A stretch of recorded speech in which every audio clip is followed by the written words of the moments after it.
बातमी राजकीय वर्तुळातून आहे। भाजप आता महापालिकेच्या तयारीला लागलेला आहे। देवेंद्र फडणवीस यांनी पुणे महापालिकेमध्ये भाजपचा परफॉर्मन्स कसा आहे, निवडणुकीच्या संदर्भात पक्षाची तयारी कशी आहे, या सगळ्या संदर्भात सविस्तर आढावा पदाधिकाऱ्यांकडून जाणून घेतलेला आहे। या बैठकीमध्ये देवेंद्र फडणवीस यांनी पुण्याचा पुढचा महापौर हा भाजपचाच होणार असल्याचा विश्वास व्यक्त केला। तर आपल्या 105 जागा भाजपकडे कायम राहणार आहेत। थोडक्यात गेलेल्या जागांवर महायुती चर्चा केली जाईल असंही सांगितलं जात आहे।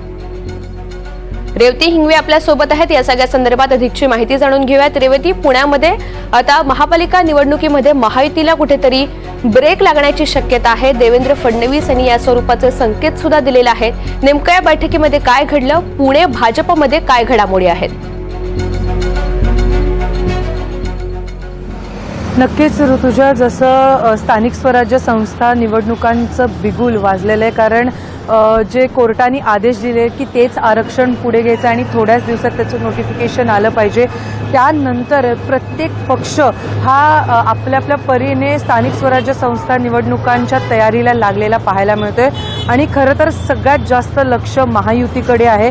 कारण सगळ्यांचा हाच प्रश्न आहे की लोकसभेचा एकंदरीत परफॉर्मन्स बघता जरी दोन्हीचे पॅटर्न म्हणजे लोकसभा असू दे, राज्यसभा असू दे किंवा इतर वेगळे जे काही निवडणुका असतील त्याचं जरी गणित थोडेसे वेगळे असले, पण आपण जर लोकसभाच्या निवडणुकीच्या अनुषंगाने बघितलं तर प्रत्येक पक्ष आपल्या कामाला लागलेला आहे। आणि त्याच पार्श्वभूमीवरती काल जेव्हा मुख्यमंत्री देवेंद्र फडणवीस हे पुण्यात मुक्कामी होते तेव्हा त्यांनी पदाधिकाऱ्यांची बैठक घेतली।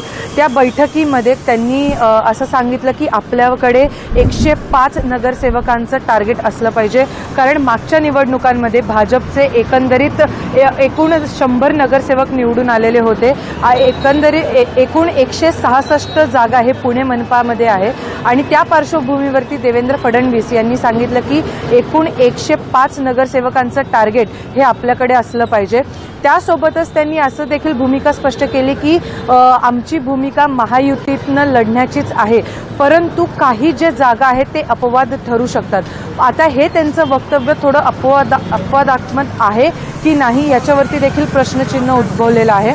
त्यासोबतच जसं मी मगाशी म्हणलं की अनेक जे नेते आहेत महायुतीतले त्यांचं वारंवार हीच भूमिका आहे की महायुती म्हणूनच लढणार, पण त्यातले काही जागा अपवाद ठरू शकतात। त्यासोबतच भाजपने याची देखील तयारी सुरू केलेली आहे की मागच्या निवडणुकांमध्ये, मागच्या स्थानिक स्वराज्य संस्थांच्या निवडणुकांमध्ये ज्या जागा थोडक्यातूनच भाजपकडनं राहिल्या होत्या त्या जागांवरती देखील काम करण्यास सुरुवात केलेली होती। काल जेव्हा मुख्यमंत्री देवेंद्र फडणवीस यांनी ही बैठक घेतली त्या बैठकीमध्ये जे पुन्हा एकदा पुणे शहराध्यक्षाचं पदभार स्वीकारलेले धीरज घाटे यासोबत अनेक जे प्रमुख नेते आहेत ते देखील त्यांच्या भेटीला गेलेले होते। त्यांच्यासोबत देखील सविस्तर चर्चा ही देवेंद्र फडणवीसांची झाली। तर एकंदरीत ऋतुजा असं चिन्ह दिसते की काही ज्या जागा आहेत त्यावरती भाजप स्वबळाचा नारा देऊ शकतो। त्यासोबतच काल कात्रज परिसरामध्ये देखील शिवसेना शिंदे गटात देखील अनेक प्रवेश काल तिथे झाले। हे जे काही आता सगळ्या घडामोडी पुणे शहरात घडत आहेत आणि ज्या पार्श्वभूमीवरती घडत आहेत त्या पार्श्वभूमीवरती असं एकंदरीत चित्र येते की महायुतीला ब्रेक मिळण्याची शक्यता आहे। आणि त्याचं कारणही तसं आहे, कारण देवेंद्र फडणवीस जेव्हा इकडे येऊन सांगतात की 105चं टार्गेट पाहिजे, इकडे शिंदे गटात अनेक प्रवेश होत आहेत, तर एकंदरीत जर हे आपण चित्र लक्षात घेतलं तर महायुतीला ब्रेक मिळू शकतो। जरी महायुतीच्या अनेक नेत्यांनी हे सांगितलेले की आम्ही महायुती म्हणूनच लढणार। तर आता हे पाहणं महत्त्वाचं ठरणार आहे ऋतुजा की नक्की स्थानिक स्वराज्य संस्थांच्या निवडणुकांमध्ये म्हणजेच पुणे महानगरपालिकेच्या निवडणुकांमध्ये नक्की महायुती म्हणून हे सगळे तिन्ही पक्ष लढतील का स्वबळाचा नारा देतील ऋतुजा? अगदी, आणि त्या थोडक्यात गेलेल्या ज्या जागा आहेत त्या संदर्भात सुद्धा महायुती म्हणून काय निर्णय होतो का ते पाहणं सुद्धा महत्त्वाचं असेल। रेवती, धन्यवाद सविस्तर माहितीसाठी।